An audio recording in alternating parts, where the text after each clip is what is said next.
IPL-ൽ വർഷങ്ങളായി ബാറ്റിംഗിലെ മോശം പ്രകടനത്തിന്റെ പേരിൽ ഉയരുന്ന വിമർശനങ്ങൾക്ക് മറുപടി നൽകിയിരിക്കുകയാണ് രോഹിത് ശർമ്മ. മുംബൈ ട്രോഫി നേടിയപ്പോൾ പോലും ടീമിലെ കളിക്കാരിൽ ആരും ഓറഞ്ച് ക്യാപ്പ് നേടിയിട്ടില്ലെന്ന് രോഹിത് ചൂണ്ടിക്കാട്ടുകയാണ്. ടീം കിരീടം നേടുന്നില്ലെങ്കിൽ 600, 700 അല്ലെങ്കിൽ 800 റൺസ് നേടുന്നതുകൊണ്ട് എന്ത് കാര്യമെന്നും അദ്ദേഹം ചോദിക്കുന്നുണ്ട്. 6 തവണ IPL ട്രോഫി നേടിയ ടീമിൽ താൻ അംഗമായിരുന്നത് ചൂണ്ടിക്കാട്ടിയാണ് വ്യക്തിഗത പ്രകടനങ്ങളുടെ പേരിലുള്ള വിമർശനങ്ങൾക്ക് രോഹിത് ശർമ്മ മറുപടി നൽകിയത്.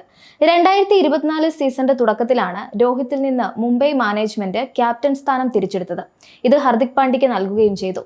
ടീമിൽ തുടരുന്ന രോഹിത് IPL 2025-ൽ 10 മത്സരങ്ങളിൽ നിന്ന് 240 റൺസാണ് നേടിയിട്ടുള്ളത്. വർഷങ്ങളായി രോഹിത്തിന് IPL-ൽ ടോപ്പ് സ്കോറർ സ്ഥാനത്തേക്ക് ഉയരാൻ സാധിച്ചിട്ടില്ല. ഓറഞ്ച് ക്യാപ്പ് നേടുന്നതിനോ കൂടുതൽ റൺസ് നേടുന്നതിനോ പകരം ടീമിനായി ട്രോഫി നേടുക എന്നതാണ് തന്റെ ഏക ലക്ഷ്യമെന്ന് രോഹിത് പറയുന്നു. MS ധോണിക്കൊപ്പം ലീഗിലെ ഏറ്റവും സക്സസ്ഫുൾ ആയിട്ടുള്ള ക്യാപ്റ്റനാണ് രോഹിത്. അമ്പാട്ടി റായുഡുവിനോടൊപ്പം 6 തവണ ട്രോഫി നേടിയ ഏക കളിക്കാരൻ കൂടിയാണ്.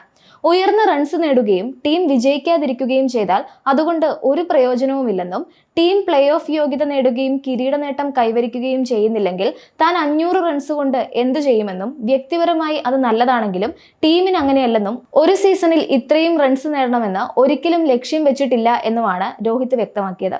ടീമിനായി മത്സരങ്ങൾ ജയിക്കാൻ ആഗ്രഹിക്കുകയും ശ്രമിക്കുകയും ചെയ്യുന്നുണ്ടെന്നും താൻ നേടുന്ന 20, 30 റൺസ് കൊണ്ട് വിജയലക്ഷ്യം കൈവരിക്കുന്നുവെന്ന് പറയുന്നില്ലെന്നും തനിക്ക് എങ്ങനെ മികച്ച സംഭാവന നൽകാം എന്നതിലാണ് ശ്രദ്ധ കേന്ദ്രീകരിക്കുന്നതെന്നും അത് ടീമിന് ഗുണം ചെയ്യുമെന്നും രോഹിത് കൂട്ടിച്ചേർക്കുകയാണ്. IPL ചരിത്രത്തിൽ ഏറ്റവും കൂടുതൽ റൺസ് നേടിയ കളിക്കാരനും എന്നാൽ ഒരിക്കലും ട്രോഫി ഉയർത്തിയിട്ടില്ലാത്തതുമായ താരമാണ് RCBയുടെ സൂപ്പർ താരം വിരാട് കോഹ്ലി. കൂടുതൽ റൺസ് നേടിയ കളിക്കാരനായതുകൊണ്ട് കാര്യമില്ല എന്ന രോഹിത്തിന്റെ വാക്കുകൾ അതുകൊണ്ട് തന്നെ സോഷ്യൽ മീഡിയ അതിവേഗം ഏറ്റെടുത്തു. കോഹ്ലിയെ ഉദ്ദേശിച്ചുള്ള പരോക്ഷ പരാമർശമാണിതെന്ന് ചില ആരാധകർ അവകാശപ്പെടുകയും ചെയ്തു. എന്നാൽ രോഹിത് സ്വന്തം റെക്കോർഡിനെ കുറിച്ച് മാത്രമാണ് സംസാരിച്ചത് എന്നാണ് ആരാധകരുടെ പക്ഷം. മറ്റ് ടീമുകളെയോ കളിക്കാരെയോ പരാമർശിച്ചിട്ടില്ല. എങ്കിലും സാമൂഹ്യ മാധ്യമങ്ങളിൽ ഇക്കാര്യം ചർച്ചയായി കഴിഞ്ഞു. സച്ചിൻ ടെണ്ടുൽക്കർ 2010-ൽ ഓറഞ്ച് ക്യാപ്പ് നേടിയിരുന്നെങ്കിലും മുംബൈ ഫൈനലിൽ തോറ്റിരുന്നു. റോബിൻ ഉത്തപ്പ, ഋതുരാജ് ഗെയ്ക്വാദ് എന്നിവർ മാത്രമാണ് സ്വന്തം ടീം ട്രോഫി ഉയർത്തിയ അതേ സീസണിൽ ഓറഞ്ച് ക്യാപ്പ് നേടിയിട്ടുള്ളവർ. IPL 2025 സീസണിന്റെ തുടക്കത്തിൽ അത്ര മികച്ച പ്രകടനമായിരുന്നില്ല രോഹിത് കാഴ്ചവെച്ചത്. ICC ഏകദിന ചാമ്പ്യൻസ് ട്രോഫി ഫൈനൽ പോരാട്ടത്തിൽ ഇന്ത്യയുടെ വിജയശില്പിയായിരുന്നു രോഹിത്. അതുകൊണ്ട് തന്നെ രോഹിത്തിൽ നിന്ന് മുംബൈയും ആരാധകരും IPL-ൽ കിടിലൻ പ്രകടനം തുടക്കം മുതൽ തന്നെ പ്രതീക്ഷിച്ചിരുന്നു. എന്നാൽ തുടക്കത്തിൽ മോശം ഇന്നിംഗ്സ് ആണ് രോഹിത് കാഴ്ചവെച്ചത്. പക്ഷേ മുംബൈക്ക് ഏറെ നിർണായകമായ മാച്ചിൽ രോഹിത് ഗംഭീര പ്രകടനം പുറത്തെടുത്തു. ഇതോടെ പോയിന്റ് ടേബിളിൽ താഴെ നിന്ന മുംബൈ ഇന്ത്യൻസ് പടിപടിയായി ഉയരുകയായിരുന്നു. 2016-ന് ശേഷം തുടർച്ചയായി അർദ്ധ സെഞ്ചുറി നേട്ടവും ഈ സീസണിൽ ഹിറ്റ്മാൻ സ്വന്തമാക്കിയിട്ടുണ്ട്. കഴിഞ്ഞ മത്സരത്തിലും രോഹിത് അർദ്ധ സെഞ്ചുറി നേടി. ഓപ്പണർമാരായ റയാൻ റിക്കിൾട്ടണും രോഹിത് ശർമ്മയും ചേർന്ന് സെഞ്ചുറി കൂട്ടുകെട്ടുണ്ടാക്കുകയായിരുന്നു.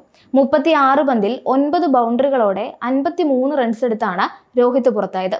ഒരു IPL സീസണിലും രോഹിത് 600-ൽ കൂടുതൽ റൺസ് നേടിയിട്ടില്ല. 2013 സീസൺ മുതൽ 500 റൺസ് കടന്നിട്ടുമില്ല. 2 തവണ മാത്രമാണ് അദ്ദേഹം 400-ൽ കൂടുതൽ റൺസ് നേടിയത്. IPL ചരിത്രത്തിൽ ഫൈനലിൽ 2 അർദ്ധ സെഞ്ചുറികൾ നേടിയ ഏക ക്യാപ്റ്റൻ കൂടിയാണ് രോഹിത്. 2015-ൽ ചെന്നൈ സൂപ്പർ കിങ്സിനെതിരെ 26 പന്തിൽ 50 റൺസ് അടിച്ചുകൂട്ടിയ രോഹിത് ശർമ്മ ഫൈനലിൽ പ്ലെയർ ഓഫ് ദി മാച്ച് പുരസ്കാരവും സ്വന്തമാക്കിയിരുന്നു. 2020-ൽ ഡൽഹി ക്യാപിറ്റൽസിനെതിരായ ഫൈനലിൽ 51 പന്തിൽ 68 റൺസ് എടുത്ത് മുംബൈക്ക് മറ്റൊരു കിരീടം നേടിക്കൊടുക്കുകയും ചെയ്തു. ഇത്തവണയും കിരീട നേട്ടം ആവർത്തിക്കുമോ എന്ന് കാത്തിരുന്ന് കാണാം.